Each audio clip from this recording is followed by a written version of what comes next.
প্রশংসা মহান আল্লাহর জন্য, শান্তি অবতীর্ণ হোক মুহাম্মদ সাল্লাল্লাহু আলাইহি ওয়াসাল্লাম। রমজান মাস অত্যন্ত গুরুত্বপূর্ণ, পবিত্র, বরকতময় মাস। রমজান মাসের সাথে সংশ্লিষ্ট কিছু জরুরি দায়িত্ব, কর্তব্য আছে যা আমরা জানি, তারপরও মানুষকে স্মরণ করাতে হয়। সে বিষয়ে আমরা সংক্ষিপ্ত কিছু কথা তো বলবো ইনশাআল্লাহ। তবে তার পূর্বে সংক্ষিপ্ত আকারে বর্তমান যে বিশ্ব পরিস্থিতি, সেটি আমাদেরকে যে কথা স্মরণ করায়, সে বিষয়ে বিস্তারিত নয়, সংক্ষিপ্ত শুধু রাসূলুল্লাহ সাল্লাল্লাহু আলাইহি ওয়াসাল্লামের কিছু হাদিস আপনাদের সামনে তুলে ধরতে চাই।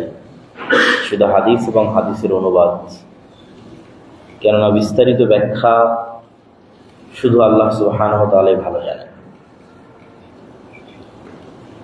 আর বর্তমান যে চলমান যুদ্ধ পরিস্থিতি সমগ্র বিশ্বে, বিশেষ করে মধ্যপ্রাচ্যে, এটির উপর বিশ্লেষণমূলক কিছু আলোচনা বা কিছু কথা আমার বলার ইচ্ছা আছে, তবে সেটা আজকের খুতবায় নয়, সামনে কখনো। আজকে শুধু রাসূল সাল্লাল্লাহু আলাইহি ওয়াসাল্লামের কিছু হাদিস, যা আরব বিশ্বে সংঘটিত ভয়াবহ কিছু যুদ্ধের কথা রাসূল সাল্লাল্লাহু আলাইহি ওয়াসাল্লাম তার হাদিসে উল্লেখ করে গেছেন, যেটা একদিন হবেই, যেহেতু রাসূল সাল্লাল্লাহু আলাইহি ওয়াসাল্লাম বলেছেন। আজ হোক অথবা কাল হোক, কয়েকশো বছর পরে হোক, কয়েক হাজার বছর পরে হোক, এটি ঘটবেই। যদিও আজকের যারা জায়নিস্ট আছে এবং খ্রিস্টানদের মধ্যেও যারা জায়নিজমকে সাপোর্ট করে, যারা বাইবেলের অনুসারী কিন্তু জায়নিজমকে সাপোর্ট করে, আর যারা ইহুদি জায়নিস্ট তারা তো আছেই।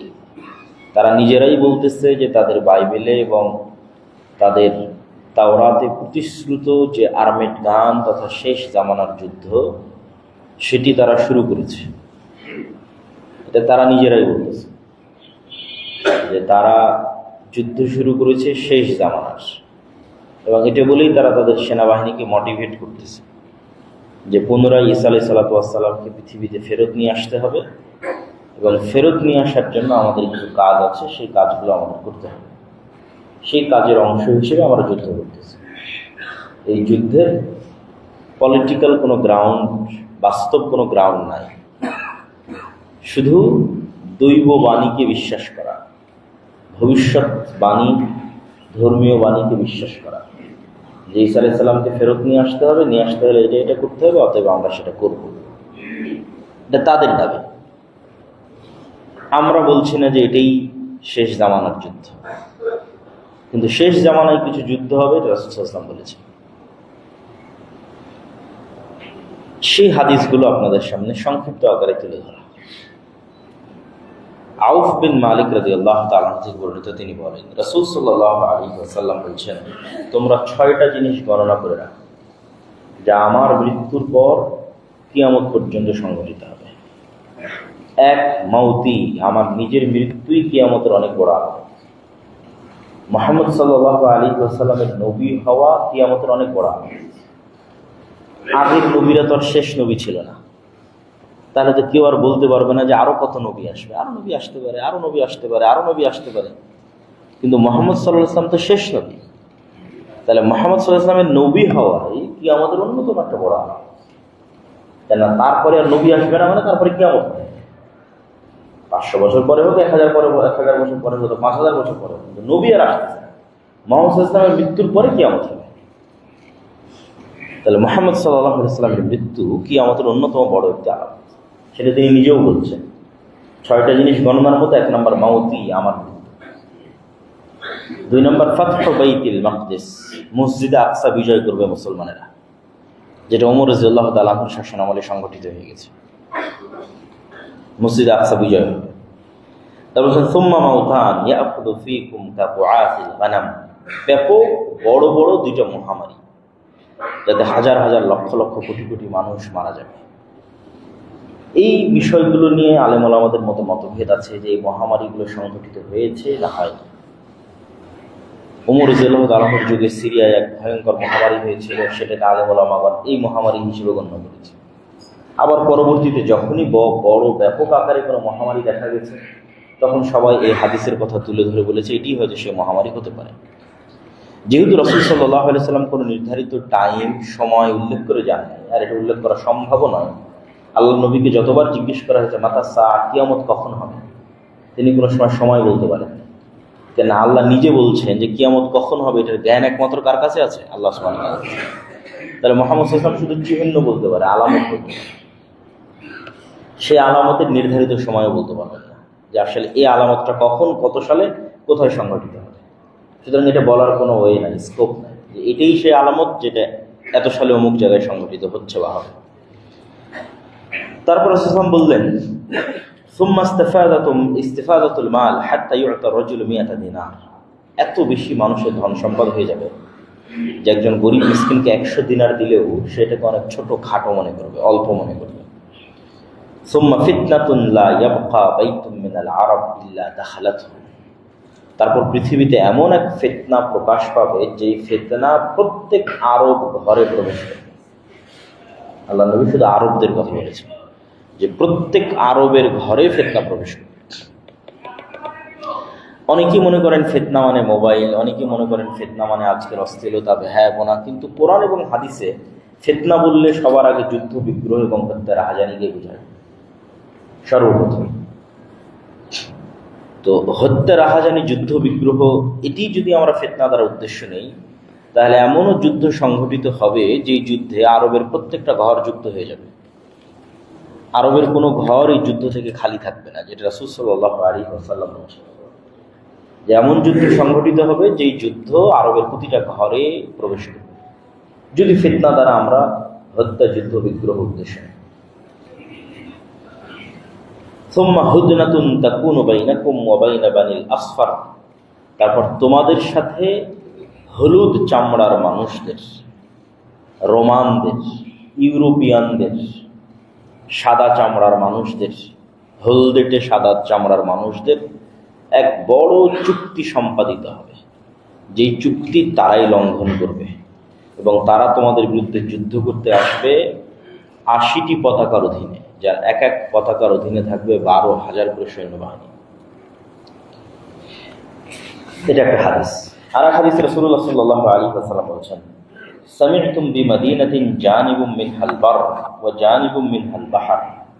তোমরা এমন এক শহরের কথা জানো যে শহরের এক পাশ সমতল আর এক পাশ সাগর। সাহাবীরা বললেন, হ্যাঁ, আমরা এই শহরের কথা জানি। আল্লাহ নবী বললেন, লা তাকুমুস সাআ হাত্তা ইয়াগযুহা ৭০,০০০ মিন বানি ইসহাক। ততদিন পর্যন্ত কিয়ামত হবে না যতদিন না ইসহাক আলাইহিস সালামের বংশের ৭০,০০০ মানুষ এই শহরে যুদ্ধ না করছে। ফাইদা জাউহা নাযালু ফালাম ইউকাতিলু বিসিলাহিন ওয়া লাম ইয়ারমু বিসাহমিন। এই ৭০,০০০ মানুষ যে শহর বিজয়ের জন্য যুদ্ধ করবে, এই যুদ্ধ তারা কোনো অস্ত্র দিয়ে করবে না। রাসূল সাল্লাল্লাহু আলাইহি ওয়াসাল্লাম বলছেন, লাম ইউকাতিলু বিসিলাহিন, কোনো অস্ত্র দিয়ে যুদ্ধ করবে না, ওয়া লাম ইয়ারমু বিসাহমিন, কোনো তীর নিক্ষেপ করবে না।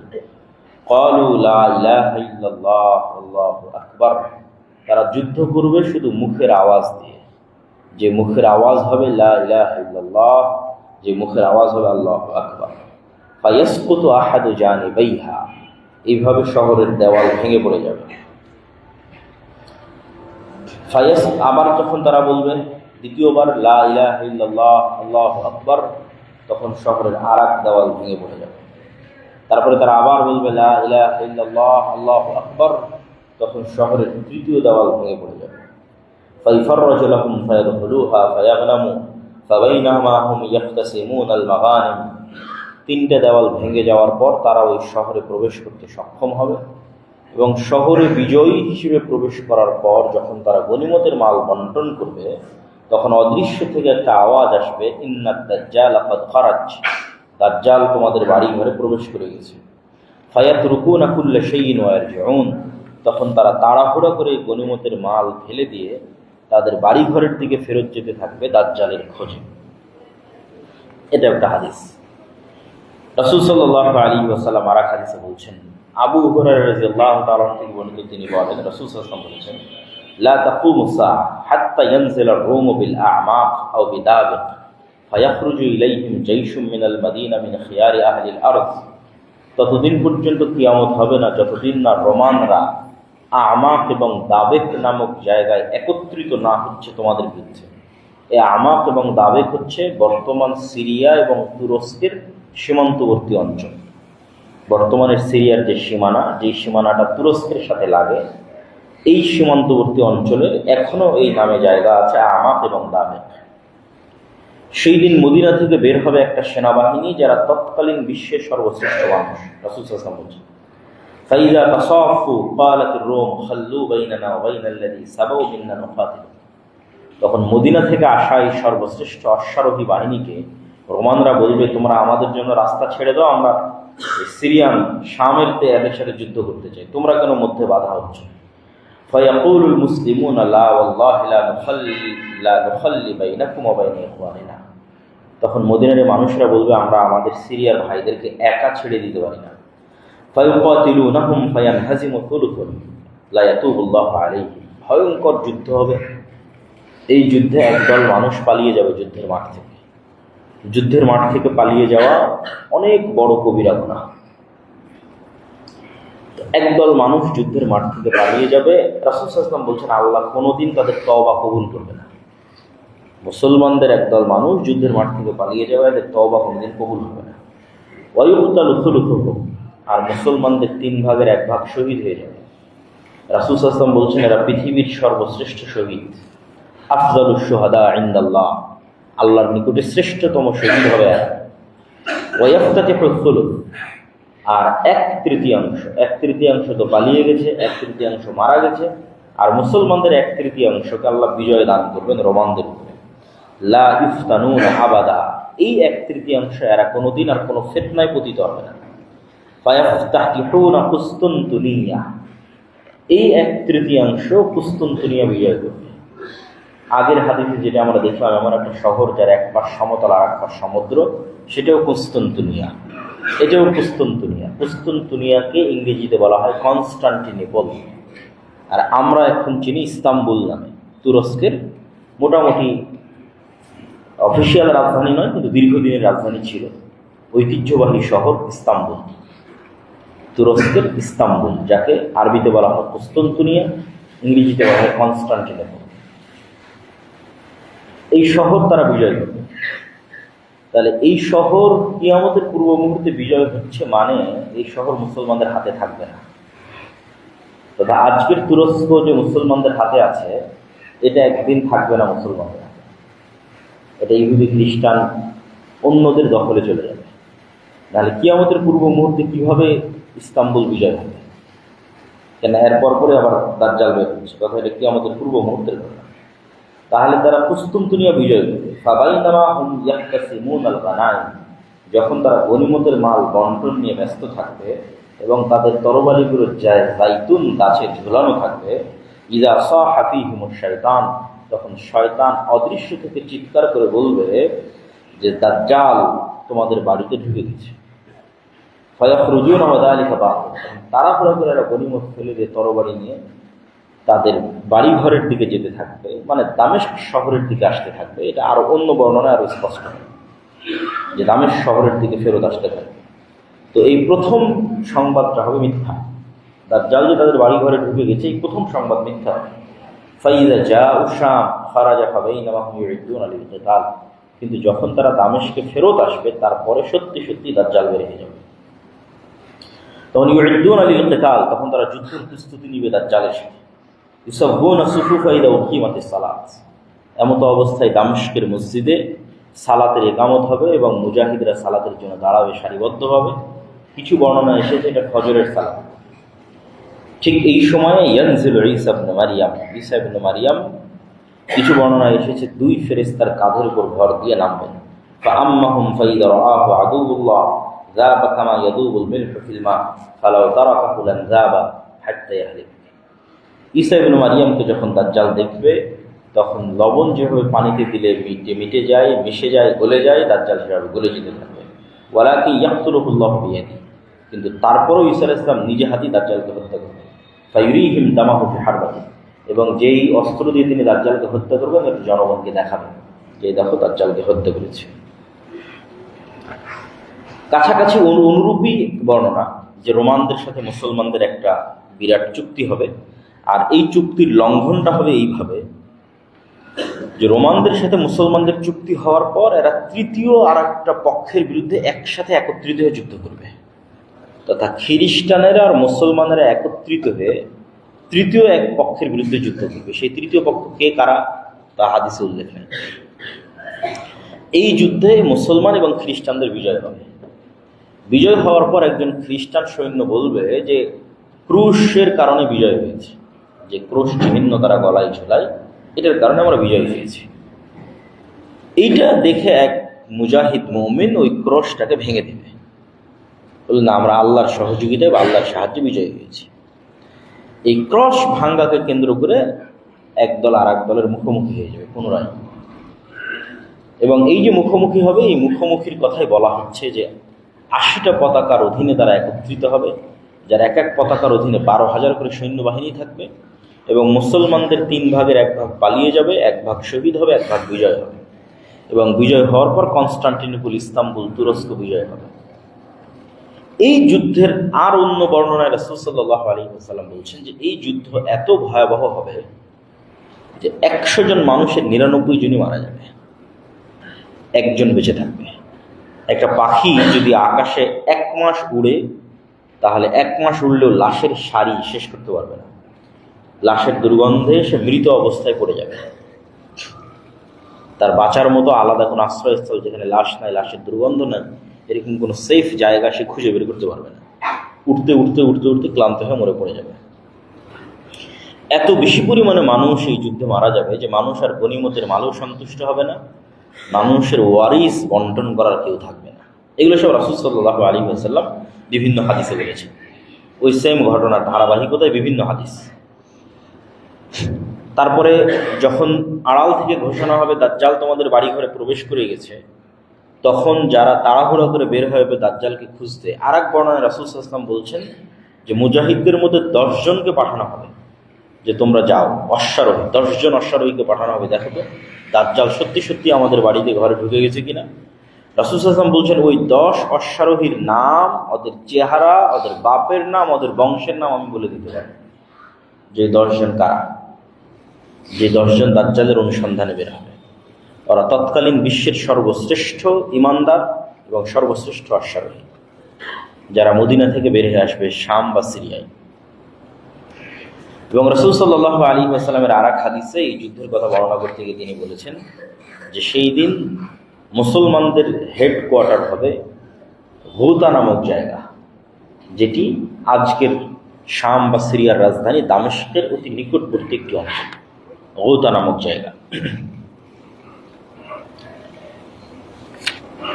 রাসূল সাল্লাল্লাহু আলাইহি ওয়াসাল্লাম দাজ্জালের বিষয়ে কিছু হাদিস, বিস্তারিত দাজ্জালের ভয়ঙ্কর এবং ভয়াবহ ফিতনার কিছু হাদিস তিনি তুলে ধরেছেন, যেগুলো আমরা সংক্ষিপ্ত, বেশি সময় নেব না, অল্প অল্প করে আমরা একটা দুটো হাদিস বলে আজকের আলোচনা শেষ করবো ইনশাআল্লাহ। ফাতেমা বিনতে কাইস রাদিয়াল্লাহু তাআলা থেকে বর্ণিত, তিনি বলেন এক সালাতের পর আল্লাহর নবী বললেন মাইকে বা মুখে, মাইকে কোনো মুখে ঘোষণা হলো যে তোমরা সবাই বসে পড়ো, রাসূল সাল্লাল্লাহু আলাইহি ওয়াসাল্লাম কথা বলবেন। তো মানুষজন সব বসে পড়লো। রাসূল সাল্লাল্লাহু আলাইহি ওয়াসাল্লাম মেম্বারে দাঁড়ালেন। মেম্বারে দাঁড়িয়ে তিনি বলতে লাগলেন যে আজকে আমি তোমাদেরকে এমন এক গল্প শোনাবো যে গল্প আমি তোমাদের সামনে অনেক করেছি। এই গল্প হচ্ছে তামিম আদ-দারির গল্প। আন্না তামিম আদ-দারি কানা রাজুলান নাসরানিয়ান, যে ছিল খ্রিস্টান মানুষ, যা ফাবায়া ও আসলামা, সে আল্লাহ নবীর হাতে হাত রেখে ইসলাম গ্রহণ করার পর এই ঘটনা সে আল্লাহ নবীকে শোনাল। সেই ঘটনা হচ্ছে আন্নাহু রাকিবা ফি সাফিনাতিন বাহরিয়াতিন মা 30 রাজুলান, সে তার নিজ গোত্র এবং আর 2-3টা আরব গোত্রের 30 জন মানুষকে নিয়ে একটা নৌকায় দীর্ঘ লম্বা সফরে বের হয়। ফালাইবা বিহিমুল মাউজু শাহরান ফিল বাহরি, সমুদ্রের ঢেউ তাদেরকে 1 মাস যাবৎ এদিক ওদিকে নিয়ে যেতে থাকে। তারা কোনো লোকেশন ট্র্যাক করা, আগের যুগের মানুষ তারা এবং চাঁদ দেখে দিক নির্ধারণ করে নৌকা পরিচালনা করত, কিন্তু ঝড় বৃষ্টি ঢেউয়ে আর কন্ট্রোল করতে পারেনি যে এই নৌকা কোন দিকে যাচ্ছে। তো অনেক পরে গিয়ে, দীর্ঘ 1 মাস পরে গিয়ে এই নৌকা একটা দ্বীপে গিয়ে ভিড়ল। সংক্ষেপে আমি শেষ করে দিচ্ছি। একটা দ্বীপে ভিড়ের পর লাগার পর তারা সেখানে নামলো, নামার পর দেখতেছে একটা প্রাণী, ফালাকিয়াতুন দাব্বাতুন, একটা ভয়ঙ্কর প্রাণী যার অত্যধিক চুলের কারণে লা ইয়াদরুনা মা কুবুলুহু মিন দুবুরিহি, সামনে কোনটা পিছন কোনটা, মুখ কোন দিকে পিছন কোন দিকে এটা বোঝা যাচ্ছে না অত্যধিক চুলের কারণে। তখন এরা তাকে বলছে ওয়াই হাক, তোমার ধ্বংস হোক। তখন ওই প্রাণী উত্তরে বলছে আনাল জাসসাসা, আমি হচ্ছে গোয়েন্দা। ক্বালু আমাল জাসসাসা ক্বালাত আইয়ুহাল কওম ইনতালিকু ইলা হাযা রাজুল ফিদ দাইর। তখন ওই গোয়েন্দা বলতেছে তোমরা এইদিকে যাও, এখানে ভিতরে একটা লোক, প্রাসাদে একটা লোক তোমাদের অপেক্ষা করতেছে। তখন আমরা যখনই একটা মানুষের কথা শুনলাম যে একটা মানুষ অপেক্ষা করছে, তখন আমরা এর থেকে বেঁচে ফেরার জন্য, এই তো একটা প্রাণী যে নিজেকে গোয়েন্দা বলতেছে, তার থেকে বেঁচে ফেরার জন্য আমরা দৌড়ে চলে গেলাম ওই মানুষের দিকে। তো মানুষের দিকে গিয়ে দেখি ফাইদা ফীহি আ'যামু ইনসানিন রাআইনাহু কাত্তু, এত বিশাল দেহের মানুষ আমরা জীবনে কখনো দেখিনি, যাকে বাধা আছে তার হাত এবং তার কাঁধের সাথে বাধা আছে। মা বাইনা রুকবাতাইহি ইলা কা'বাইহি বিল হাদীদ, তার হাঁটু, তার হাত, কনুই, কাঁধ, এগুলো লোহার জিনজির দিয়ে বাঁধা আছে। কুলনা ওয়াইলাক মা আনতা ক্বালা ক্বাদ কদারতুম আলা খাবরি ফাআখবিরুনি মা আনতুম। আমরা ওকে জিজ্ঞেস করলাম এই তুমি কে? তো সে বললো তোমরা তো জানবেই আমি কে, আগে বলো তোমরা যে তোমরা কারা, আমি কে এটা তোমরা জানবে। তখন আমরা বললাম নাহনু উনাসুম মিনাল আরব রাকিবনা ফি সাফিনাতিন বাহরিয়াতিন, আমরা আসলে আরবের কিছু মানুষ, ব্যবসায়িক কাজে বের হয়েছিলাম, এইভাবে আমরা এখানে আসলাম, এইভাবে তোমার কাছে পৌঁছলাম। তখন এই ব্যক্তি এই সমস্ত মানুষদেরকে জিজ্ঞেস করছে আখবিরুনি আন নাখলি বাইসান, তিনটে প্রশ্ন করেছে। বাইসান খেজুর বাগানের কথা বলো, তাবারিয়া নামক সমুদ্রের কথা বলো, আর আইনে জোগার নামক ঝর্ণার কথা বলো, তিনটা প্রশ্ন। তখন এই মানুষজন তাদেরকে বলছে তুমি এই তিনটার কি জানতে চাও? তুমি যে বাইসান খেজুর বাগানের কথা জানতে চাও, এটার কি জানতে চাও? বলে আসআলুকুম আন নাখলিহা হাল ইউসমির আমলা, আমি জানতে চাই বাইসান খেজুর বাগানে এখনো খেজুর হয় না? বলে এখনো হয়। তো লচিরে একদিন এই বাগানে খেজুর হবে না। আমি জানতে চাই তাবারিয়া নামক এই সমুদ্রে, এই সাগরে, এই দ্বীপে, এই খালে পানি আছে না নাই? বলে আছে। তো লচিরে এখানে একদিন পানি থাকবে না। আইনে জোগার নামক ঝর্ণায় পানি আছে না নাই? বলে আছে। তো লচিরে এখানে একদিন পানি থাকবে না। আধুনিক যারা গবেষক তারা গবেষণা করে দেখেছেন এই তিনটে জায়গায় এখন ইসরায়েলের সীমানার অন্তর্ভুক্ত, এবং তাবারিয়া নামক যে সুন্দর সমুদ্র, এটা খ্রিস্টানদের একটা অত্যন্ত ভ্রমণের জায়গা, পবিত্র ভ্রমণের জায়গা। তারা মনে করে যে ঈসা আলাইহিসসালাতু ওয়াসসালাম যত মুজিজা দেখিয়েছেন, সকল মুজিজা তিনি তাবারিয়া নামক সমুদ্রের পাশে দেখিয়েছেন। জীবিতকে মৃত করা, কুষ্ঠ রোগীকে ভালো করা, এই জন্য তারা এই তাবারিয়া সাগরকে তারা অনেক পবিত্র মনে করে, এবং লক্ষ লক্ষ খ্রিস্টান ইসরায়েলে ঘুরতে যায় এই তাবারিয়া নামক সাগর দেখতে। তো দাজ্জাল এই তিনটে জায়গার কথা জিজ্ঞেস করল। তারপরে 4 নম্বরে জিজ্ঞেস করলো আখবিরুনি আন নাবিয়্যিল উম্মিয়্যিন, অশিক্ষিত মূর্খ নবীর কথা বলো। আনপড়, যিনি লেখা জানেন না, পড়া জানেন না, এরকম কোনো নবী এসেছে কিনা? আরো আমাদের নবী মুহাম্মদ সাল্লাল্লাহু আলাইহি ওয়াসাল্লাম লিখতেও জানতেন না, পড়তেও জানতেন না। অলকাদ খারাজা মিন মক্কা ওয়া নাযালা ইয়াসরিব, হ্যাঁ তিনি এসেছে, মক্কা থেকে বের হয়ে মদিনায় হিজরত করেছেন। কি অবস্থা চলে? তার সাথে আরবদের যুদ্ধ চলতেছে ইত্যাদি। তখন সে নিজে বলতেছে ইন্না যাকা খায়রুল লাহুম ইউতিউহু, মানুষের কল্যাণ হবে এই নিরক্ষর, আনপড়, যিনি লেখা এবং স্বাক্ষর এবং পড়া জানেন না, এই নবীকে মেনে নেওয়া এটা মানুষের উচিত হবে। আর আমি তোমাদেরকে সংবাদ দিচ্ছি যে আমি হচ্ছে মাসীহ দাজ্জাল। আমাকে আল্লাহ সুবহানাহু ওয়া তাআলা একদিন বের হওয়ার অনুমতি দিবেন, সেই দিন আমি বের হব এবং 40 দিনে সমগ্র পৃথিবী সফর করব, গায়রা মক্কা ওয়া তাইবা, মক্কা এবং মদিনা ছাড়া। ফাহুমা মুহাররামাতান আলাইয়া কিলতাহুমা, কেন মক্কা এবং মদিনা আমার উপর হারাম থাকবে। আমি যতবার মক্কা এবং মদিনায় প্রবেশ করার চেষ্টা করব, ততবারই ফেরেশতা তাদের উন্মুক্ত তরবারি দিয়ে আমাকে বাধা দিবে। তখন রাসূল সাল্লাল্লাহু আলাইহি ওয়াসাল্লাম তার যে খুতবার লাঠি ছিল, এই লাঠি দিয়ে এইভাবে বাড়ি দিয়ে বললেন হাযিহি তাইবা, হাযিহি তাইবা, হাযিহি তাইবা, এটাই হচ্ছে সেই তাইবা, এটাই হচ্ছে সেই তাইবা, সেই মদিনা যেখানে দাজ্জাল প্রবেশ করতে পারবে না। এবং আমি এই দাজ্জালের ঘটনা তোমাদেরকে এর আগেও বলেছি। এবং রাসূল সাল্লাল্লাহু আলাইহি ওয়াসাল্লাম হাত দিয়ে ইশারা করলেন পূর্ব দিকে, যে দাজ্জাল পূর্ব দিক থেকে বের হবে। মদিনা থেকে সরাসরি পূর্ব দিকে যদি রেখা টানা হয়, তাহলে যেই উপসাগরকে কেন্দ্র করে এখন যুদ্ধ চলতেছে সেই উপসাগর পরে আর কি, মানে সৌদি আরবের সীমানা যদি আমরা বাদ দিয়ে দিই, যে সৌদি আরবের সীমানার পরে আমরা পূর্ব দিকে মদিনা থেকে একটা রেখা টানতেছি, কোথায় গিয়ে থাকে, তাহলে সৌদি সীমানা শেষ হলে প্রথমে সাগর পড়বে, পারস্য উপসাগর, তারপরে ইরান পড়বে, তারপরে এইভাবে সামনের দিকে যেতে থাকবে পূর্ব দিকে। তো রাসূল সাল্লাল্লাহু আলাইহি ওয়াসাল্লাম বললেন পূর্ব দিক থেকে দাজ্জাল বের হবে। দাজ্জাল সম্পর্কে রাসূল সাল্লাল্লাহু আলাইহি ওয়াসাল্লামের আরও দুই একটি সংক্ষিপ্ত বর্ণনা এই তথ্যের সাথে সম্পৃক্ত, কানেক্টেড। দাজ্জাল যে 40 দিন পৃথিবীতে ঘুরবে, এই 40 দিনের প্রথম দিন হবে 1 বছরের সমান, এই 40 দিনের দ্বিতীয় দিন হবে 1 মাসের সমান, এই 40 দিনের তৃতীয় দিন হবে 1 সপ্তাহের সমান, এবং এই 40 দিনের বাকি 37 দিন হবে স্বাভাবিক দিনের সমান। রাসূল সাল্লাল্লাহু জিজ্ঞেস করলেন, আল্লাহ নবী, সে এত দ্রুত কিভাবে 40 দিনে সমগ্র পৃথিবী সফর করবে, তার গতি কেমন হবে? তো আল্লাহ নবী বললেন, কাল গাইসি ইস্তাদবারাতহুর রিহ, আকাশে যে তোমরা মেঘ দেখো, এই মেঘ যখন চলে, এই মেঘ চলার যে গতি, সেই গতি হবে। তা আল্লাহ নবী মেঘের সাথেই কেন সাদৃশ্য দিলেন, আর মেঘের চলার গতির সাথেই কেন সাদৃশ্য দিলেন? এটা স্পষ্ট বোধগম্য নয়। সরাসরি দাজ্জালের নিজের গতি এরকম হবে আকাশে ওড়ার মতো, না দাজ্জাল আকাশে ওড়ার কোনো যন্ত্র ব্যবহার করবে? আল্লাহু আ'লাম, আল্লাহ সুবহানাহু ওয়া তাআলা ভালো জানেন।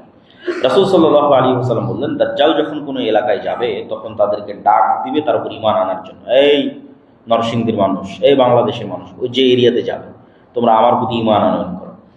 তো যেই এলাকার মানুষ ঈমান আনয়ন করবে, ওই এলাকার আকাশকে দাজ্জাল আদেশ দিবে, ফাতুমতিরুস সামা, আকাশকে আদেশ দেবে, আকাশ বৃষ্টি বর্ষণ করে এলাকায়। তখন আকাশ সেই এলাকায় বৃষ্টি বর্ষণ করবে। জমিনকে আদেশ দিবে দাজ্জাল যে ফসল উৎপাদন করো, ফাতুম্বিত, তখন সেখানে ফসল উৎপাদন হবে। আর ওই অঞ্চলের মানুষ টাকা পয়সা, ধন দৌলত, খাবার দাবারে পরিপূর্ণ হয়ে যাবে তাদের।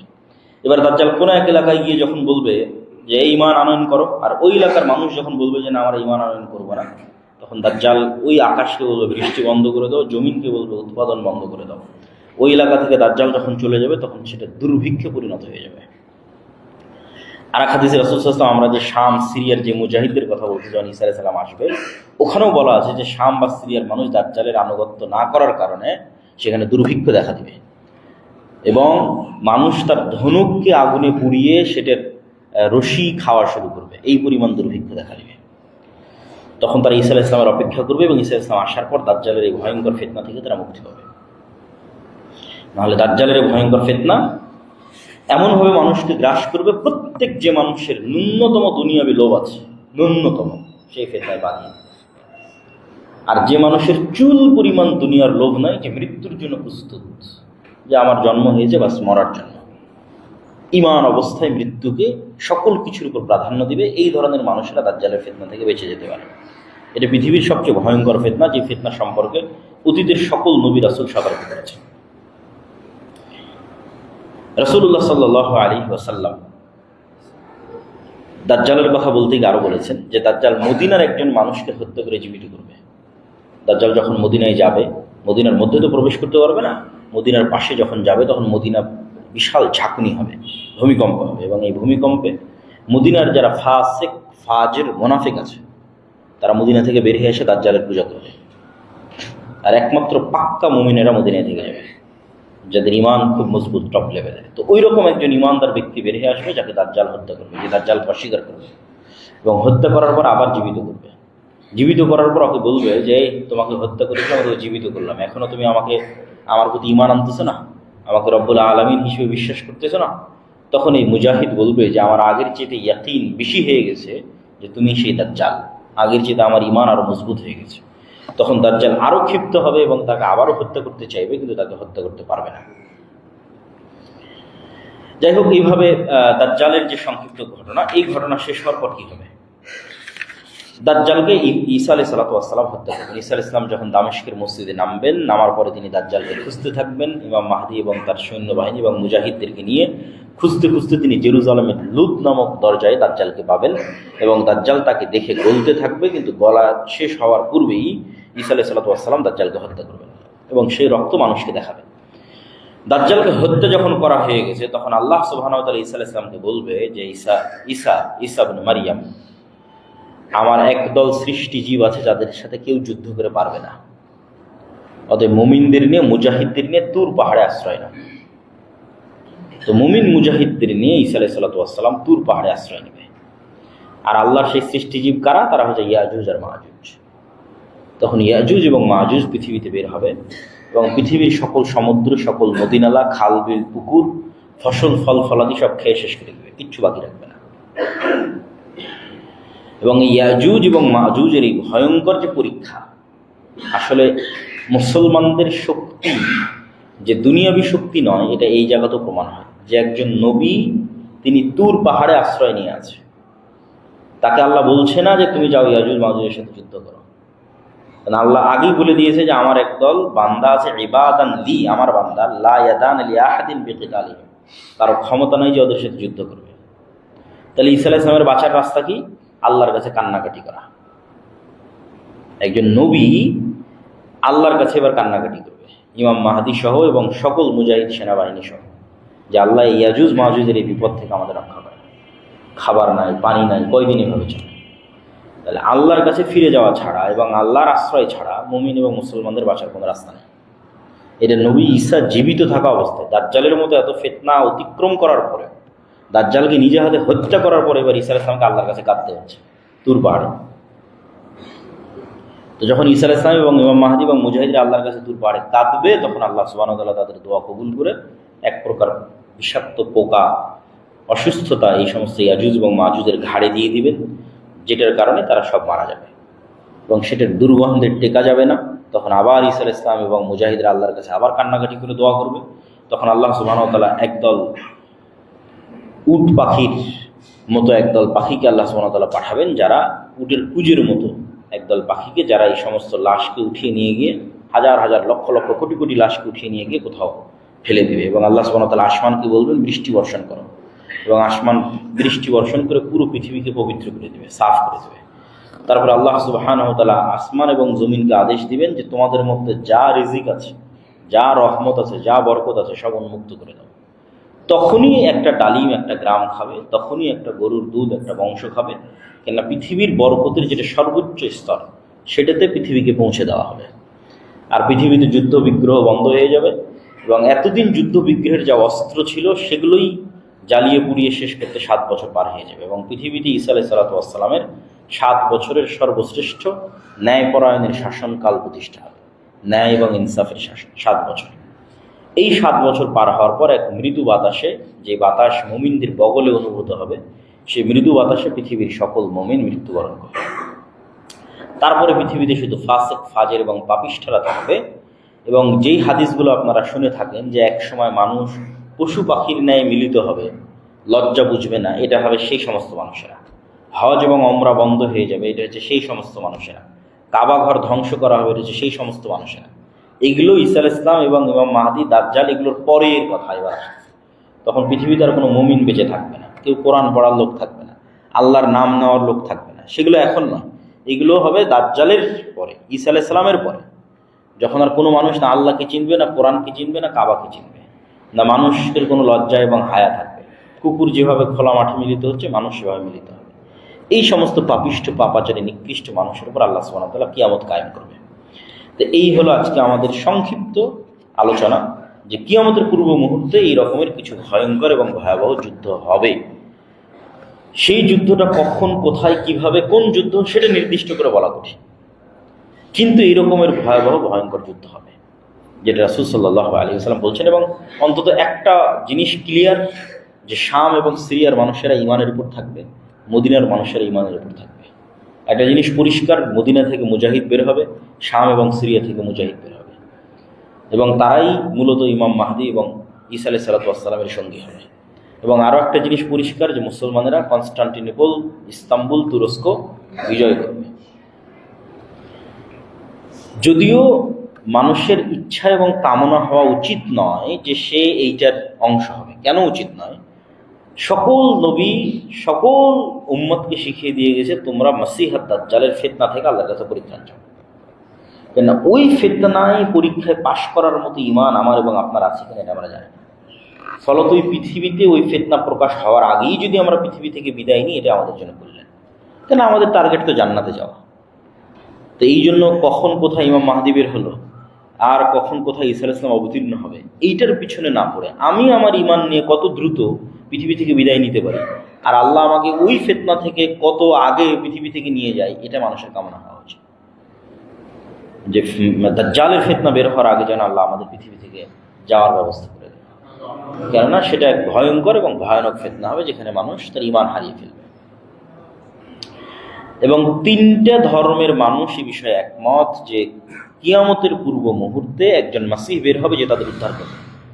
ইহুদিরা অপেক্ষায় আছে একজন মাসিহ বের হবে যে তাদের উদ্ধার করবে, খ্রিস্টানরা অপেক্ষায় আছে একজন মাসিহ বের হবে যে তাদের উদ্ধার করবে, আর মুসলমানদের হাদিসে তো কোরআনে তো বলাই আছে যে একজন মাসিহ বের হবে যে মুসলমানদের উদ্ধার করবে। সেই মাসিহকে, মাসিহ মানে উদ্ধারকারী, সেই মাসিহ মাসিহাত দাজ্জাল, সেই মাসিহ ঈসা মাসিহ। ঈসার নামেও মাসিহ আছে, দাজ্জালের নামেও মাসিহ আছে। মাসিহ মানে উদ্ধারকারী, মাসিহাত দাজ্জাল না ঈসা মাসিহ। তো মূলত ইহুদিদের মাসিহ হবে দাজ্জাল। ইহুদিরা যে মাসিহের অপেক্ষা আছে তাদের উদ্ধার করবে, এই মাসিহ হবে দাজ্জাল। কেননা দাজ্জালের হাতে তখন পৃথিবীর সকল পাওয়ার ক্ষমতা থাকবে। মুসলমানদের তবে নিরীহ, খাবার নাই, আসমানের বৃষ্টি বন্ধ হয়ে যাবে, জমিনের উৎপাদন বন্ধ হয়ে যাবে, দুর্ভিক্ষ দেখা দিবে। তাহলে এই দলে তো আর কেউ অত সহজে যাবে না। মানুষ তো সবসময় ক্ষমতার পিছনে ছুটে, যার কাছে টাকা পয়সা, যার কাছে ধন দৌলত সেটার পিছনে ছুটে। তাহলে ইহুদিদের মাসিহ কে হবে? দাজ্জাল। আর খ্রিস্টান এবং মুসলমানদের মাসিহ ঈসা আলাইহিস সালাম হবে, কেন অধিকাংশ খ্রিস্টান মুসলমান হয়ে যাবে ঈসা আলাইহিস সালাম আসার পরে। এবং ঈসা আলাইহিস সালাম স্পষ্ট করে দিবেন, তিনি নিজে হাতে ক্রুশ ভেঙে দিবেন, তিনি নিজে হাতে খিনজির শুকুরের বস্তুকে হারাম করবেন, তথা খ্রিস্টানরা আজ পর্যন্ত যে ভ্রান্তির উপর আছে এই ভ্রান্তি ঈসা আলাইহিস সালাম নিজে খণ্ডন করবেন, যে তোমাদের ভ্রান্তিগুলো ভ্রান্তি।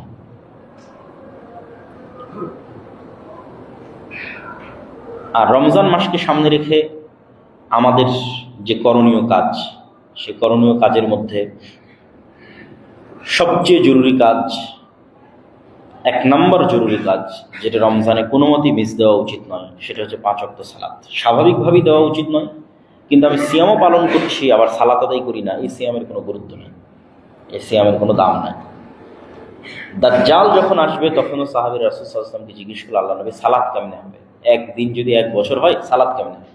তাহলে দেখেন সাহাবীদের মাথায় সালাত কিভাবে ঢুকে আছে, যে দাজ্জালের ফিতনার ভয়ে ভীত হয়ে অন্য কোনো প্রশ্ন নয়, তাদের মাথায় প্রথম ক্যাচ করেছে সালাত।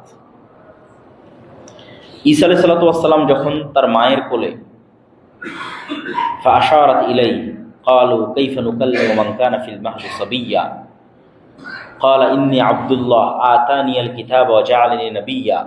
ঈসা আলাইহিস সালাম বললেন মায়ের কোল থেকে যে আমি আব্দুল্লাহ, আল্লাহর বান্দা, আল্লাহ আমাকে নবী করেছে। ওয়া জাআলানি মুবারাকান আইনামা কুনতু, আর আমি যেখানেই থাকি না কেন আমি বরকতময়। ওয়া আওসানি বিস সালাতি ওয়াজ যাকাতি মা দুমতু হাইয়া, আর আমার আল্লাহ আমাকে আদেশ দিয়েছে যেন আমি মরা পর্যন্ত সালাত আর যাকাত দিই, সালাত আদায় করে যাকাত দিই। কোরআনের আয়াত। যে ঈসা আলাইহিস সালাম যখন ছোট্ট শিশু, তখন উনি মায়ের কোল থেকে বলতেছেন যে আল্লাহ তাকে আদেশ দিয়েছে যেন তিনি সালাত আদায় করেন, এবং আল্লাহ তাকে আদেশ দিয়েছে যেন তিনি যাকাত দেন। তাই সালাত কত গুরুত্বপূর্ণ হতে পারে। ইব্রাহিম আলাইহিস সালাতু ওয়াস সালাম তার কওমের জন্য, তার পরবর্তী প্রজন্মের জন্য যে কয়েকটা দোয়া করেছেন, তার মধ্যে 2টা দোয়া সবচেয়ে গুরুত্বপূর্ণ। রব্বি জাআল হাযাল বালাদা আমিনা ওয়াজনুবনি ওয়া বানিয়া আন না'বুদাল আসনাম। আল্লাহ এই যে শহর, মক্কা শহর, এটাকে নিরাপদ করে দেন কিয়ামত পর্যন্ত, আর আমার পরবর্তী প্রজন্ম যেন ভুলেও মূর্তি পূজক না হয়। তাহলে মূর্তি পূজা কতটা শিরক, কতটা ভয়ঙ্কর খারাপ জিনিস, যে ঈসা আলাইহিস সালাম তার পরবর্তী প্রজন্ম জন্য যে গুরুত্বপূর্ণ দোয়াটা করতেছেন, সেখানে তিনি জায়গা দিচ্ছেন যেন তার পরবর্তী প্রজন্ম মূর্তি পূজক না, মানে শিরক না। আর আরেকটা কি দোয়া করছেন? রব্বি জাআলনি মুকিমাস সালাহ ওয়া মিন যুররিয়াতি। আল্লাহ আমি যেন সালাত আদায়কারী হই, আর আমার পরবর্তী প্রজন্ম যেন সালাত আদায়কারী হয়, আমার পরবর্তী প্রজন্ম যেন বেনামাজি না হয়। তাহলে মুসলমানের জন্য পৃথিবী থেকে বিদায় নেওয়া এমতো অবস্থায় যে সে বেনামাজি, এমতো অবস্থায় যে সে কোরআন জানে না, কোরআন পড়ে না, বিনা সালাত বিনা কোরআনে মুসলমানের পৃথিবী থেকে বিদায় নেওয়া উচিত নয়। 2টা জরুরি জিনিস মুসলমানকে নিশ্চিত করতেই হবে তার হায়াত থাকা পর্যন্ত। 1, সে সালাত আদায়কারী হবে, 2, সে কোরআন পড়া জানবে এবং কোরআন পাঠকারী হবে। তাহলে রমজান মাসের 1 নম্বর জরুরি কাজ 5 ওয়াক্ত সালাত, 2 নম্বর জরুরি কাজ কোরআন। মুসা আলাইহিস সালাতু ওয়াস সালামের কওমকে যখন তাওরাত দেওয়া হলো, তোরাহ বলে ইহুদিরা উচ্চারণ করে, যে তোরাহ, যখন তাওরাত দেওয়া হলো, তখন এই তাওরাত যেন তারা মানে, এই জন্য তুর পাহাড়, যে তুর পাহাড়ে ঈসা আলাইহিস সালাম আশ্রয় নেবে, যে তুর পাহাড়ে মুসা আলাইহিস সালাম ইবাদত করেছেন 40 রাত, আল্লাহ আরবাঈনা ওয়াইদ ওয়া'আদনা মুসা 40 লাইলা, 40 রাত ইবাদত করেছেন মুসা আলাইহিস সালাম তুর পাহাড়ে। এই তুর পাহাড়কে আল্লাহ ইহুদিদের মাথার উপর তুলে ধরেছে, তুলে ধরে বলছে হয় তাওরাত মানার ওয়াদা কর, না হলে পাহাড় ছেড়ে দিয়ে এখনই হত্যা করে দিলাম, এখনই ধ্বংস করে দিলাম। তখন বানু ইসরাঈল বলছে ঠিক আছে, আমরা তাওরাত এবং তাওরাতে যা আছে এটা মানব। তো প্রত্যেক উম্মতের উপর যে গজব এসেছে, সে গজব আসার কারণ হচ্ছে ওই উম্মতের উপর পাঠানো কিতাবকে না মানা। তাওরাত যদি না মানে তো পাহাড় ছেড়ে দিয়ে আল্লাহ ধ্বংস করে দিবে। তাহলে উম্মতে মুহাম্মাদীর উপর গজব আসবে যদি তারা কোরআনকে অবহেলা করে। আর উম্মতে মুহাম্মাদের উপর গজব নূহ আলাইহিস সালামের কওমের মতো বন্যার আকারে হবে না, লূত আলাইহিস সালামের কওমের মতো শহর উল্টিয়ে দেওয়া হবে না, আদ সামুদের মতো বিকট আওয়াজ বা ঝড়ো বাতাসে পরিপূর্ণ ধ্বংস হবে না। তাহলে উম্মতে মুহাম্মাদের উপর গজব কি? উম্মতে মুহাম্মাদি যদি কোরআন অবহেলা করে, বা আমি গজবে আছি কিনা এজ এ উম্মতে মুহাম্মাদি, সেটা আমি বুঝবো কিভাবে? সেটা হচ্ছে আমাদের উপর ভিন্ন জাতিকে আল্লাহ চাপিয়ে দেবে। আরাকানের রোহিঙ্গা, আর চায়নার উইঘুর, আর ফিলিস্তিন, আর বাংলাদেশ, আর যেখানে ভিন্ন জাতিকে তাদের উপর চাপিয়ে দেবে, এটা গজব। এটা হলো উম্মতে মুহাম্মাদের গজবের ধরন।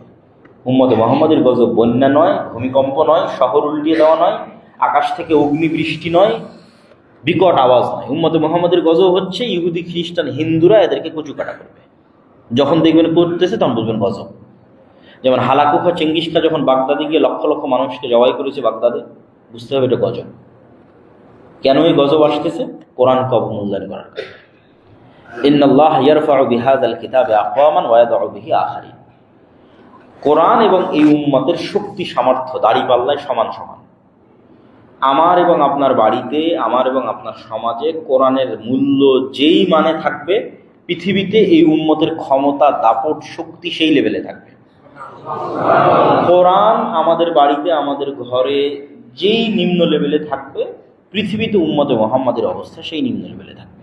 এটা রাসূলুল্লাহ সাল্লাল্লাহু আলাইহি ওয়াসাল্লামের হাদিসের আমি অনুবাদ করতেছি যে তাহলে আমার এবং আপনার পৃথিবীর উন্নতি নির্ভর করতেছে কোরআন পড়া, মানা, বুঝা এবং শিখার উপর।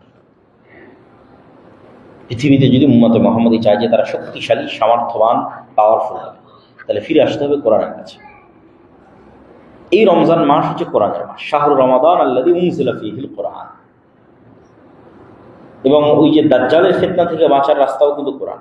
সূরা কাহফের প্রথম 10 আয়াত এবং সূরা কাহফ দাজ্জালের ফিতনা থেকে মুক্তির রাস্তা। তো ওই সূরা কাহফ তো কোরআনেরই অংশ। কোরআন যাদের অন্তরে প্রথিত হয়ে আছে, এরা ফিতনায় পতিত হবে না। মানে কোরআনের বুঝ এবং কোরআনের জ্ঞান যাদের ভিতরে আছে। এই জন্য রমজানকে কেন্দ্র করে মসজিদ, মাদ্রাসা, মক্তব, আমরা দাওয়া ইলাল্লাহর মাধ্যমে 7 শতাধিক মক্তব পরিচালিত করতেছি, যেটার একটা প্রতিযোগিতা আপনারা হয়তো এনটিভির পর্দায় অথবা আমাদের ফেসবুকে দেখতে পাচ্ছেন। এনটিভির পর্দায় প্রতিদিন বিকেল 3টায় পরিচালিত হয়। এটা শুধু মক্তবের বাচ্চা না, মাদ্রাসার, না ইংলিশ মিডিয়াম স্কুলের, না কোথাও, একদম গ্রামে গঞ্জে প্রত্যন্ত অঞ্চলে মসজিদে যে মক্তব হয় সেখানে। তাহলে দ্বিতীয় জরুরি কাজ কোরআন, 1 নম্বর জরুরি কাজ সালাত, দ্বিতীয় জরুরি কাজ কোরআন, তৃতীয় জরুরি কাজ রমজান মাসের ফজিলত যদি আমরা পেতে চাই, যে অতীতের সকল গুনাহ ক্ষমা হয়ে যাওয়া, তাহলে গুনাহ মুক্ত রমজান হতে হবে, গুনাহ মুক্ত সিয়াম হতে হবে, না হলে এই ফজিলত পাওয়া যাবে না। ফজিলত এক জিনিস, ফারজিয়াত আদায় হওয়া এক জিনিস। ফারজিয়াত আদায় হওয়ার ফজিলত দুটো সম্পূর্ণ ভিন্ন জিনিস। তুমি যদি নিয়মিত ক্লাসে 40%, সর্বনিম্ন 40% যদি ক্লাসে উপস্থিতি থাকে, তাহলে তোমার ছাত্রত্ব টিকবে। আর যদি ক্লাসে উপস্থিতি 100% থাকে, তাহলে তোমাকে এই পুরস্কার দেওয়া হবে। ছাত্রত্ব টিকা আর পুরস্কার পাওয়া অনেক পার্থক্য আছে। তো আমি ঠিক আছে না খেয়ে থাকলাম, লজ্জাস্থান হেফাজতে, পেটের সিয়াম আর লজ্জাস্থানের সিয়াম। এই সিয়ামের কারণে কি হবে? সিয়াম না থাকার গুনাহ থেকে আমি বেঁচে যাব, ফারজিয়াত আদায় হয়ে যাবে। কিন্তু ফজিলত পূরণ করার জন্য আমাকে একটা শর্ত পূরণ করতে হবে, সেটা হচ্ছে গুনাহ মুক্ত রমজান লাগবে, গুনাহ মুক্ত সিয়াম লাগবে। জিহ্বারও সিয়াম লাগবে, চোখেরও সিয়াম লাগবে, কানেরও সিয়াম লাগবে, হাতেরও সিয়াম লাগবে, পায়েরও সিয়াম লাগবে। চোখ দেখবে না অশ্লীল দৃশ্য, কান শুনবে না অশ্লীল কথা, মুখ বলবে না অপ্রয়োজনীয় গীবত, পরনিন্দা, জিহ্বায় উচ্চারিত হবে আল্লাহর জিকির, উচ্চারিত হবে কোরআন, চোখ দিয়ে পড়বে আল্লাহর কোরআন, হাত দিয়ে ইবাদত করবে আল্লাহর, এবং সকল গুনাহ থেকে মুক্ত থাকবে। এবার পাবে ওই ফজিলত যে কেউ যদি রমজানে সিয়াম রাখে, কেউ যদি রমজানে তারাবির সালাত আদায় করে, কেউ যদি লাইলাতুল কদরের রাত জাগে, তাহলে তার অতীতের সব গুনাহ মাফ হয়ে যাবে। এটা স্পেশাল ওয়াফার, ফজিলত, পুরস্কার। এইটা পূরণ করতে হলে গুনাহ মুক্ত রমজান লাগবে। এই জন্য রমজানের তৃতীয় জরুরি কাজ যে রমজানে আপনাকে টার্গেট নিতে হবে যে আমি শুধু পেট আর লজ্জাস্থানের সিয়াম থাকবে না, পুরো শরীরের সিয়াম চলবে, তথা পুরো শরীরের সকল অঙ্গ প্রত্যঙ্গকে সকল গুনাহ থেকে বিরত রাখা। আল্লাহ সুবহানাহু ওয়া তাআলা আমাদের তৌফিক দান করুক। আল্লাহুম্মা আমিন। রমজান মাসের চতুর্থ জরুরি কাজ অত্যাধিক পরিমাণে দান, সাদাকা এবং যাকাত বের করা। দেখেন ঈসা আলাইহিস সালামের যে আয়াতটা পড়লাম, ওইটাতে ঈসা আলাইহিস সালাম বলতেছে আল্লাহ আমাকে আদেশ দিয়েছে সালাত আর যাকাতের। কোথাও আল্লাহ যাকাতকে আলাদা করেনি সালাত থেকে। তাহলে আমাদের ব্রেনে সালাতের গুরুত্ব যেই মানের, নিশ্চিত থাকেন যাকাতের গুরুত্ব ওই মানের। কেন কোরআনে কোথাও যাকাতকে, অর্থনৈতিক ইবাদতকে সালাত থেকে আলাদা করা। শুরুতেই বলছে ওয়ায়ুকিমুনাস সালাহ ওয়া মিম্মা রাযাকনাহুম ইউনফিকুন, একদম প্রথম সূরা বাকারা, যে তারা সালাত আদায় করে এবং আল্লাহর রাস্তায় দান করে। আল্লাহ সুবহানাহু ওয়া তাআলা জান্নাত বিক্রি করে দিবেন যারা শহীদ হবে জীবন দিয়ে, আর যারা টাকা দিয়ে জান্নাত কিনে নেবে। তো এই জন্য যাকাত পুঙ্খানুপুঙ্খ হিসাব করে বের করতে হবে। 7.5 ভরি স্বর্ণ, 52 তলা রৌপ্য, রৌপ্যের হিসেবে যাকাত বের করলে গরিব মিসকিনের হক বেশি আদায় হয়। এখন স্বর্ণের যে দাম 22, 23, 25 লাখ টাকার মালিক না হলে তো যাকাতই খরচ হবে না। এই জন্য রৌপ্যের আলোকে যাকাত বের করা ভালো। 1 লাখ টাকা সমপরিমাণ সম্পদ, 80,000 থেকে 1 লাখ, এটাই নেশাব হওয়ার জন্য যথেষ্ট। আর নেশাব যখন 1 বছর অতিক্রম করবে, 1 বছর পর যখন আবার দেখবেন হ্যাঁ আপনার কাছে 1 লাখ বা সমপরিমাণ টাকা আপনার কাছে আছে, তখন আপনি এবার যাকাতের হিসাব করবেন। হিসাব করতে গিয়ে সব একত্রিত করবেন, যত স্বর্ণ আছে, যত গয়না আছে, যত ক্যাশ মানি আছে, ব্যাংক ব্যালেন্স, যত টাকা জমা রাখা আছে, মানুষের কাছে পাওনা পাবেন এরকম যত টাকা আছে সব একত্রিত করে তার 2.5%, বর্তমান বাজার দর ধরে 2.5%। আর ব্যবসায়ী হলে আপনার বিক্রিযোগ্য পণ্য কতখানি আছে, কাঁচামাল কতখানি আছে, যেমন সুতা কতখানি এখন স্টকে আছে, আর কাপড় তৈরি করেছেন এখন বাজারে বিক্রি হবে সেটা কতখানি আছে। ফিক্সড অ্যাসেট হিসাবের মধ্যে আসবে না। ব্যবসায়িক কাজের জন্য যে সমস্ত গাড়ি ঘোড়া বাড়ি এগুলো চলতেছে, বাড়ি ভাড়া নেওয়া আছে, মেশিনারিজ চলতেছে, এগুলোর যাকাত লাগবে না। ঠিক আপনি যে গাড়ি ব্যবহার করছেন, বাড়িতে আছেন, এগুলোর যাকাত লাগবে না। প্রত্যেক যেখান থেকে ইনকাম হয় ওটার যাকাত লাগবে। জমিতে যখন ফসল হয় তখন ওষুধ দিতে হয়, ফসল নাই, জমির কোনো ট্যাক্স নেই, ইনকাম হলেই যাকাত। তো যাকাত খুব জরুরি এবং খুব গুরুত্বপূর্ণ। যাকাত যদি না দেওয়া হয় তাহলে যাকাত অনাদায়ী সম্পদের ধরন হিসেবে শাস্তি হবে। যাকাত অনাদায়ী সম্পদ যদি স্বর্ণরৌপ্য হয়, জাহান্নামের আগুনে ছ্যাঁক দিয়ে পিঠে ছ্যাঁক দেওয়া হবে, আর বলা হবে দেখো তো এটা কত মজাদার, কত সুস্বাদু, বিরিয়ানি যেমন স্বাদ এটা ওরকম স্বাদ না। আল্লাহ ওই শব্দ ব্যবহার করছে যে বলো স্বাদ কেমন লাগতেছে, আনন্দ কেমন লাগতেছে, আল্লাহ কিরকম মজাক করতেছে, ঠাট্টা করতেছে যাকাত অনাদায়কারী ব্যক্তির সাথে। দেখে যে আমরা খাবারের জন্য যে স্বাদ শব্দটা ব্যবহার করি ওইটা তার জন্য ব্যবহার করা হবে। আর যদি যাকাত অনাদায়কারী সম্পদ হয় এমনি টাকা পয়সা ধন দৌলত, তাহলে ওইটা হবে সাপের আকৃতিতে ছবল দেবে, আর বলবে আমি তোমার সেই সম্পদ, সঞ্চিত সম্পদ তার যাকাত দাওনি, এখন স্বাদ কেমন একটু দেখো, সুস্বাদু কত আমার এই ছবল। আর যদি যাকাত অনাদায়কারী সম্পদ হয় গরু ছাগল, তাহলে এগুলোকে শিং দেওয়া হবে, খুর দেওয়া হবে, এরা ওই ব্যক্তিকে তার পায়ের আঘাতে এবং মাথার আঘাতে আহত করতে থাকবো আর বলতে থাকবো আমি তোমার সেই সম্পদ আর যাকাত হয়নি। এই জন্য যাকাত দিতেই হবে। রমজান মাসে পঞ্চম জরুরি কাজ শেষ 10 দিন রাত জাগা, এতেকাফ করা, লাইলাতুল কদরকে অনুসন্ধান করা। লাইলাতুল কদরি খায়রুম মিন আলফি শাহর। নূহ আলাইহিস সালাতু ওয়াস সালামের কওম 900 বছর হায়াত পাওয়ার পরেও নেকিতে উম্মতে মুহাম্মাদিকে পাল্লা দিতে পারবে না, অথচ উম্মতে মুহাম্মাদের বয়স 60 বছর। তাহলে নূহ আলাইহিস সালামের একটা কওম যদি কেউ 900 বছর আল্লাহর ইবাদত করে, হিসেবে তো অতি বেশি আগে জান্নাতে যাওয়ার কথা এবং বেশি উঁচুতে স্থান দেওয়ার কথা। কিন্তু বেশি আগে জান্নাতে যাবে, বেশি উঁচুতে স্থান পাবে মাত্র 60 বছরের জীবন বা উম্মতে মুহাম্মাদ। এটা কোরআনের বরকত, লাইলাতুল কদরের বরকত। লাইলাতুল কদরের এক রাতই খায়রুম মিন আলফি শাহর, 1000 মাসের চেয়ে উত্তম। তাহলে কেউ যদি প্রতি বছর একটা করে লাইলাতুল কদর পায়, তাহলে ওর জীবনে ইবাদতের পরিমাণ কত বছরের সমান হতে পারে। তাহলে লাইলাতুল কদর এবং কোরআনকে মূল্যায়ন করে উম্মতে মুহাম্মাদি অতীতের উম্মতের চেয়ে ইবাদতে এবং নেকির প্রতিযোগিতায় এগিয়ে যাবে।